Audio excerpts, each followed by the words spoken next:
Hello, ladies and gentlemen. Name's Jeremy Remo, aka Femme Physique Fan. Welcome to the Art of Female Muscle podcast. Today, I'm excited to bring on someone been trying to get on the show, but one thing or another has prevented that from happening. But now here she is, and that is IFBB Women's Physique Pro Angela Noury. Let me get her on here. Hello. Angela, welcome to the show. Great to have you here. Thank you. Uh, you're welcome. So you're right now currently getting ready for Tampa Pro, which is going to be in 3 weeks, and you said the prep is going pretty well. You said while we were out, you said you've been dieting now since January. So, Yeah, yeah. like, So this year I was going to do the New York Pro in May, and then I was going to do Toronto, and then possibly another show in the fall. But life got in the way. But I also didn't want to come out of prep because I was like in the swing of it. And at that point, like when I started off the prep, I was in a pretty heavy surplus with the calories. And then when I decided to postpone and do later on shows, I was pretty much at maintenance calories at that point. So I was starting to see some like good changes and whatnot. So I knew how to pull out and I felt on the calories I was on. So I talked to my coach, Jose Raymond, and I told him what I was thinking, and he was on board with what I was saying. So we kind of just held everything with where it was as far as calories go and cardio and all that. And then every week I was still improving, so without being in a deficit. So that was great. Made me be able to continue working out hard in the gym and lifting heavy and whatnot. Um, so now finally I'm getting closer where I'm on Friday. I'll be 3 weeks out, and then I'm doing the Atlanta Pro also, which is going to be 2 weeks after that. So you're looking at 5 weeks. So 3 5 weeks. okay, we're losing your signal. You're fading in and out. Uh oh. So, let's see. How is it now? Still? Much better. Much better. Thank you. Okay. All right. Okay. I must have been driving through a black hole. Oh, okay. So, this research that I did on you, you said ever since you were very young, you've been very active, and you were competing in several sports, also did acrobatics. And then it was interesting that the stuff that I read, or stuff that I listened to, you said that for your birthday, you requested gym equipment from your dad at a young age. And you said, what was it? You had 5 pieces of gym equipment in your room and a bed? And that was pretty much it? So, Yeah, I had like this little tiny like box TV. I don't know if it like ran with an antenna. I can't remember that far back, but I had this little tiny TV. I had my bed, and then I would always see like these different little things on because my bedroom was only so big, obviously. So I used to see these like little pieces of like workout, if you want to call it equipment, I guess you can, but like on infomercials. So like the pieces weren't like huge, but I did actually one of the things I did get was one of the back extension machines. So I had that in my room that kind of took up a lot of space. Um, but yeah, I just had like a couple like little things that I used to see on like infomercials that I really loved. But my dad was also really into working out too, so he used to have like the weights with the sand in it in the basement, and he had like a treadmill and things like that. So like my dad was always into working out, so kind of is what got me into it, I guess. And I just always loved it from when I was a kid. And I started working out at home when I was 11 years old. So yeah. You also said that the first time you went to the gym was at 15 years old and you became an instant gym rat. You loved every aspect of it basically. What was it about the gym that appealed to you so much? And then out of all of the other things that you were involved in, why focus on weight training? um, I think I think I like the gym. Honestly, I don't know how this is gonna sound, but it doesn't really matter. So I liked the fact that the gym was like you could be in your own head and do your own thing, and you don't have to rely on other people to, like in a team sport you have to rely on your team to be playing well or whatever. You know what I mean? Like so many things that other people do can affect what you do. But in the gym, it's what you put into it. And then you don't have to, if you want to talk to people, you can. If you don't want to talk to people, that's cool too. You could just kind of go in there and it was just like, it was almost peaceful to me. Hmm. And then I mean, the gym became, you're asking when I first started. Um, and that was like how I felt when and because I was always into it, like even before I joined the gym, I was working out at home. So now you got to look at that as like the upgrade. It's like I was working at home in my bedroom, like using these little pieces of equipment, and I already loved it. And now I'm in a gym where there's actually real equipment and a lot more of it. So I was just in heaven instantly because of that. And then, like I So said, I like like a the, kid. Sorry, go ahead. I like the, again, like the solitude, just being Okay. able to do your own thing. So All right. that's how it started. But working out in the gym has been a lot of things to me, and it's evolved several times. So. Okay. You also said you got a job as a manager of an all women's gym at 19. So you've Yep. been involved in this for a really long time. And later, you then became the regional manager over several gyms in the area. So it's like you've been doing this ever since a younger age. I had a question in regards to gyms, since you've had so much experience with them. For newer competitors that are out there that are new to bodybuilding and are looking for like a serious gym where they can train, what are some what would be some green flags and Yeah. red flags that they should look for if they're shopping, if they're gym shopping, basically? What would be some things to look for in the gym, and what would be some red flags that would say maybe you need to go somewhere else? So It like if you're serious about training, as opposed to right, just like want to right. be fit or If you're whatever. like if you're wanting to get into competitive bodybuilding and you're looking for some place that you can train hard and such Um, like that, so well, my instincts want to say is if you're going to a place that like not everyone's wearing a face full of makeup and like too worried about videoing themselves and posing in mirrors and things like that. But that like you can't even go by that anymore because like every gym is like that, even the hardcore ones, you know. So that's just part of the culture now. I'm not hating on it because obviously we all have to do it for our social media and whatnot. So I'm not talking bad about it. That's just the way it is now. Um, but I mean, to me, atmosphere is what matters the most in the gym. Obviously, the equipment too. Um, but I like more of like the old school style gym. So to me, if there's like, and I personally I like when the gym is a little bit grimy. Like I don't really care. Like obviously you want it to be clean. There's paint chipping off the walls or a hole in the wall or like I kind of like that old school like dungy feeling, you know? Um, because I think that that puts you in the mindset to like train harder for some reason.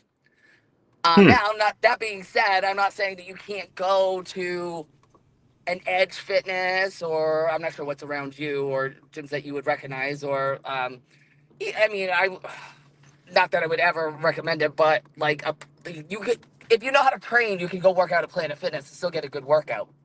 It's just not the right atmosphere, you know. Um, Yeah, I can see that with the lunk alarm and everything like that. So, right, exactly. Um, so for to me, it's more like in like franchise gyms. That I mean, that's what I worked for too. So like, I have experience in that world also. They're just not. They're not the same as like an old school, or you can find like a mom and pop gym, or one that's like when you have the machines that are they don't all match. You know what I mean? That like there's different machines, different brands from all different kinds of like eras and whatnot of bodybuilding. I think that that's usually a pretty good sign that the gym's pretty good too. hmm, okay. I have here you started competing at 24, and then you started in competing in all the classes basically Huh, yeah. from bikini on up. I Now, started in bikini. did you compete in other bodybuilding organizations Did I prior what? to? Did you compete in other bodybuilding organizations first before you settled on NPC? Yeah, so just like all the different categories I dipped my toe into a bunch of different organizations too. And it wasn't because of any particular reason. It's just like I wanted to try everything. I'm just like one of those type of Okay. people that like to experience different things. And now as far as the changing category goes, I was just always going by the category that I was built by or built for at the time, so I could just continue to compete. So like if I was at a point in my life that I bikini is what I fit into, that's what I did. Even if though that ultimately was never my goal, was to be a bikini girl. Like I would rather be a women's physique competitor, which is what I ended up turning pro in. But as far as different organizations, I've done natural organizations because I was natural for a long time. I did OCB, I did WBFF. I did, oh my God, the first organization I ever did, it's an acronym I can't even remember. It was that long ago and it doesn't even exist. Actually, does it exist? It didn't exist for a little while. I actually think it just recently came back, but it's BLMPA or something like that. And it was just this local show at one of like the high schools around my area. Um, yeah, and this woman that I used to work with, she was a trainer, and I worked behind the front desk at a Planet Fitness at the time. She was like, you should compete." And I was like, "Oh, I like to eat." You know, the excuse that everyone gives when people talk about like, "Oh, I could never compete. I love to eat." Yeah, like a competitive bodybuilder doesn't like to eat. Trust me, I Right, like to eat exactly. too. I can't freaking, but whatever. People don't know. Um, they don't understand. It's okay. But I had that same mentality, you know. Um, so I was like, oh well, I'll think about it. So like training hard was never an issue for me. For me, I just wanted to eat whatever I wanted, and at the time I could because I was also running 10. Oops, we just lost Angela. So hopefully she'll be able to get back here.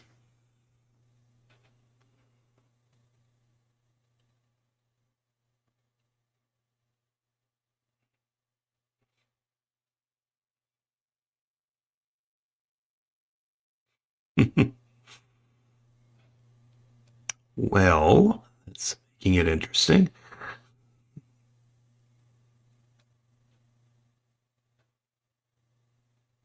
See if we can get back. See if we can get her back here pretty soon.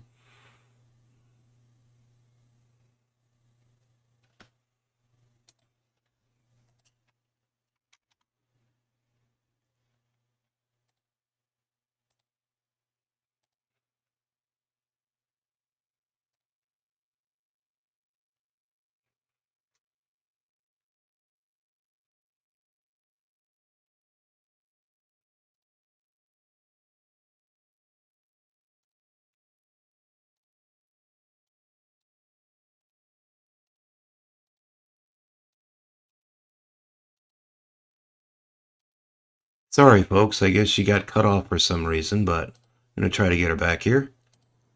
There she is. All right. Sorry, I don't know what That's happened. okay. I don't know what happened. Neither do Um, I. So, oh well. do we know where I was? I was on a rant. Oh, we were talking about the organizations and classes that you were in. Out of all the ones that you had, what made you settle with NPC and IFBB? Once I decided that that was well, okay, so a couple different things about that. I had just done two shows that was not an NPC show in a row, and then I had actually run into someone backstage at a show that I ended up dating for 5 years who was a competitor and he competed NPC. So, and I had already competed NPC at the time anyway, so I already had experience in that world. But once I started dating him, I was just kind of like, okay, well, now and at the time, so he's a pro now too. No longer my boyfriend either, but we're together for 5 years and still friends, but that's besides the point. Um, anyway, because he was doing that organization and I was just like, we were kind of doing it together. I was like, well, I just may as well stick with this now. And then, Okay. yeah, so then I ended up just sticking with the NPC and then I became pro in 2021. So that was I would say that was in the end of 2017 when I got together with my ex, and then we were together for a while after that. So then we were just both competing in NPC. So that's how that Have kind of it. just stayed there. Okay.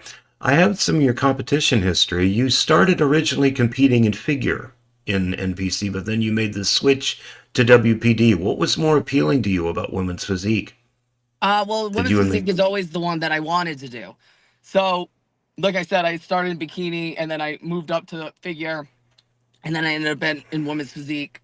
And I'm very tall. I don't know if you do, I'm 5'11", so and I won't take crazy drugs to put on size, because I don't want to sacrifice certain things. So I get it. Yeah. yeah, so I'd rather take my time and put it on slow and do it the way that I like and the way I. It's me who has to live in my body, so I want to stay with what I want to look like. Um, Anyway, the ultimate goal was to have enough muscle as a 5'11" female that doesn't do a ton of drugs to be in women's physique. Hmm. Um, Okay. Mostly because I like to pose and I like the poses of women's physique. And then when I'm in heels, I'm 6'3", and I don't want to be 6'3". I'm cool with being 5'11". But also too, I just like, and I think figure's great. I think that's one of my favorite categories actually. But as far as me personally, women's physique is much more up my alley as far as like my personality fits it more, if that makes Okay. sense. Yeah. Sure. Now, like you said, you're a very tall competitor. I've always wanted to.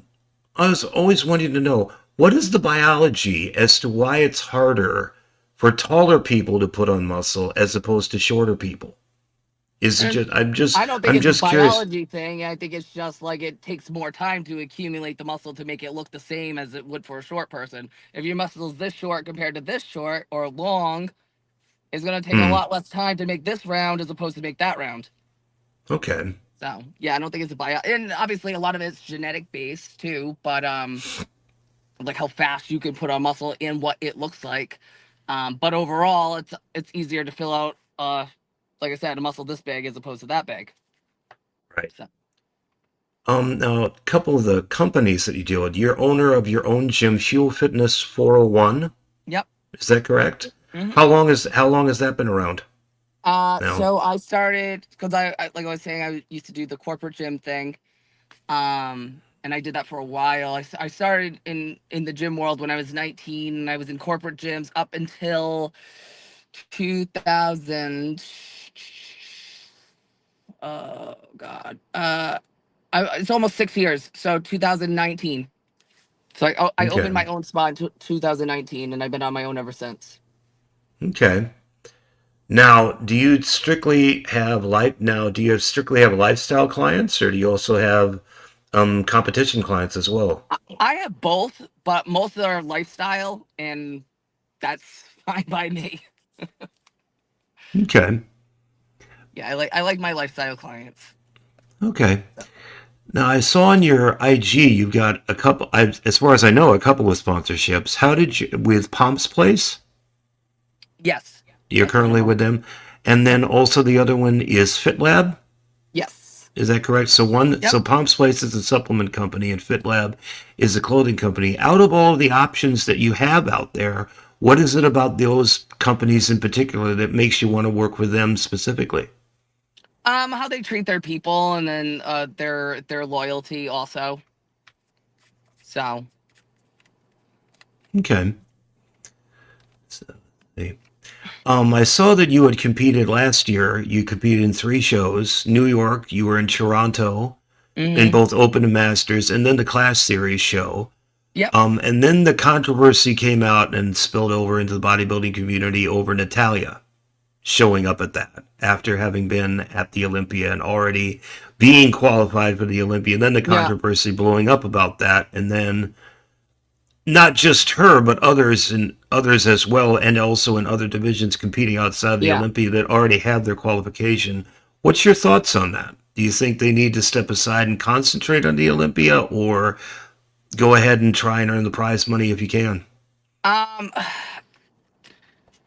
it's kind of I go well. There's like good and bad on both sides, right? Because if you're a competitor, you want to compete, and just because she's so good doesn't mean that she should not compete because it's almost a guaranteed win.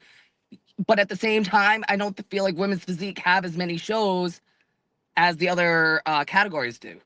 So I feel like it can be discouraging for people And I'm not even saying me. I was in 10th in Orlando, which I was happy with. There was 17 girls, and they were amazing, you know. And I actually had a blast in Orlando. So I wasn't even like close to coming in first. But that's not the point. Like, I'm speaking as like a whole. It could be discouraging to these girls who are in second and losing to someone who's already qualified, who's going to come in and like it's like a guaranteed win almost. You know, especially at a show like Orlando, it's not like she's going to New York Pro or Pittsburgh. Those are big competitive shows. If she wants to do those, okay, that makes sense. But to go into like the smaller shows just to win, taking now maybe something that the organization could, because she is a competitor, she has the right to compete. So maybe it's something that the organization should, I don't know, give it to the person who comes in second instead, the qualification, not necessarily the prize money. Hmm. You know, so Yeah, it's I've just heard that. there's a I've lot heard that of refer. like good and bad about it, but Yeah, I've heard that referred to as the bump system, and I agree with you. I agree with that completely. It's that right. go It ahead would and be get to different if take. women's physique had like 100 shows like bikini. You know what I mean? But we Right. don't. We Mm-hmm. don't have that many shows every year, and so it's like, yeah, and someone like Natalia is gonna come in. She's awesome. There's a 99.999% chance she's gonna win, and the qualification is gone. You know, Right. I don't know. It would be discouraging to someone who comes in second, That was and going to be. anyone Oh, sorry. who has like the desire to compete in women's physique. Hmm. Because Okay. if you're competing in women's physique and you're seeing that this same person is winning every single show and doing all the shows, why even try?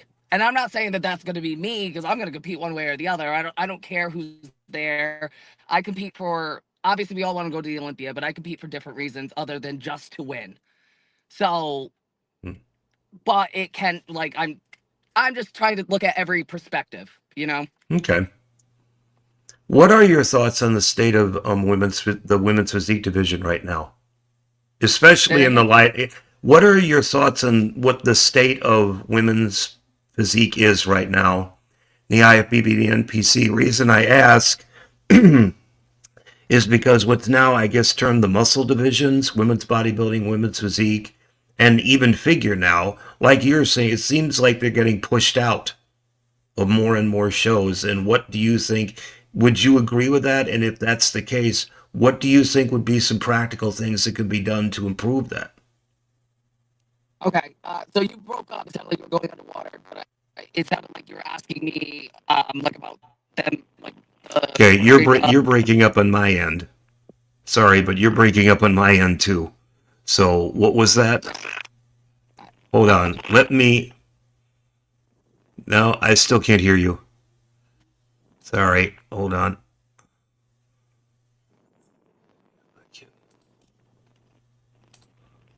How about now? I can't hear you. I'm sorry, I can't hear you. Can you not hear me? Okay, let me send you the code again.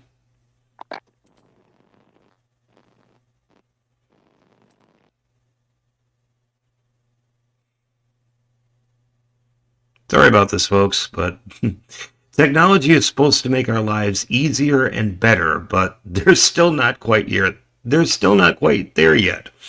So,